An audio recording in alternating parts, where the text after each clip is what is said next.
Electronics ಘಟಕಗಳ ಉತ್ಪಾದನಾ ಯೋಜನೆ ಇಸಿಎಂಎಸ್ ಅಡಿ ಕೇಂದ್ರ ಸರ್ಕಾರವು 7,877 ಕೋಟಿ ರೂಪಾಯಿ ಹೂಡಿಕೆಯೊಂದಿಗೆ 31 ಅರ್ಜಿಗಳನ್ನು ಅನುಮೋದಿಸಿದೆ. ಈ ಅನುಮೋದನೆಗಳು 9,500ಕ್ಕೂ ಹೆಚ್ಚು ಉದ್ಯೋಗಾವಕಾಶಗಳನ್ನು ಸೃಷ್ಟಿಸುವ ನಿರೀಕ್ಷೆಯಿದೆ ಎಂದು ಕೇಂದ್ರ ಸಚಿವ ಅಶ್ವಿನಿ ವೈಷ್ಣವ್ ಇಂದು ಹೇಳಿದ್ದಾರೆ. ದೆಹಲಿಯಲ್ಲಿ ಇಂದು ನಡೆದ ಸಮಾರಂಭದಲ್ಲಿ ಅರ್ಜಿದಾರರಿಗೆ ಅನುಮೋದನೆಗಳನ್ನು ಹಸ್ತಾಂತರಿಸಿದ ಸಚಿವರು, ಸರ್ಕಾರವು ದೇಶೀಯ ಎಲೆಕ್ಟ್ರಾನಿಕ್ಸ್ ಘಟಕ ಪರಿಸರ ವ್ಯವಸ್ಥೆಯನ್ನು ನಿರ್ಮಿಸುವ ಪ್ರಯತ್ನಗಳನ್ನು ಚುರುಕುಗೊಳಿಸುತ್ತಿದೆ. ಸರ್ಕಾರವು 59,000 ಕೋಟಿ ರೂಪಾಯಿಗಳ ಹೂಡಿಕೆಯನ್ನು ಆಕರ್ಷಿಸುವ ಗುರಿ ಹೊಂದಿತ್ತು. ಆದರೆ ಈಗ ಗುರಿ ದಾಟಿ 69,000 ಕೋಟಿ ರೂಪಾಯಿ ಸಾಧಿಸಿದೆ ಎಂದು ದೇಶದಲ್ಲೇ ಎಲೆಕ್ಟ್ರಾನಿಕ್ಸ್ ಬಿಡಿಭಾಗಗಳ ತಯಾರಿಕೆ, ಆಮದು ಅವಲಂಬನೆ ಕಡಿಮೆ ಮಾಡುವ ಜೊತೆಗೆ ರಫ್ತು ಹೆಚ್ಚಿಸುವ ಮೂಲಕ ಹೆಚ್ಚಿನ ಉದ್ಯೋಗಾವಕಾಶ ಸೃಷ್ಟಿಸುವ ಗುರಿಯನ್ನು ಇದು ಹೊಂದಿದೆ.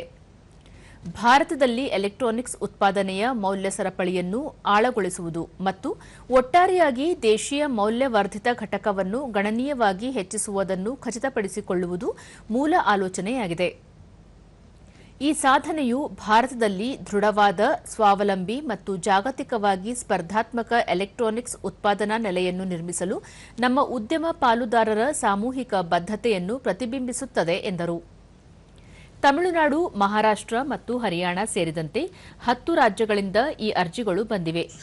ಇವು ಸ್ಪೀಕರ್ಗಳು ಮತ್ತು ಮೈಕ್ರೋಫೋನ್, ಆಪ್ಟಿಕಲ್ ಟ್ರಾನ್ಸಿವರ್, ಕೆಪಾಸಿಟರ್ ಸೇರಿದಂತೆ ಉತ್ಪನ್ನಗಳ ತಯಾರಿಕೆಗೆ ಸಂಬಂಧಿಸಿವೆ ಎಂದು ಸಚಿವರು ಮಾಹಿತಿ ನೀಡಿದರು.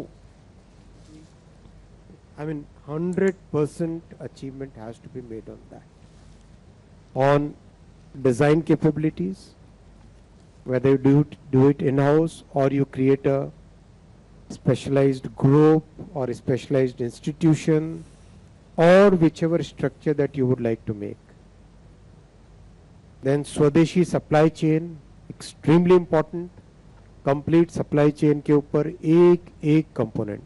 For example, the way our team has worked, एक बिल ऑफ मटेरियल में से कंपोनेंट्स निकाल के उन कंपोनेंट के लिए इंडस्ट्री के साथ बात करना और उन कंपोनेंट्स की मैन्युफैक्चरिंग को भारत में लेके आना.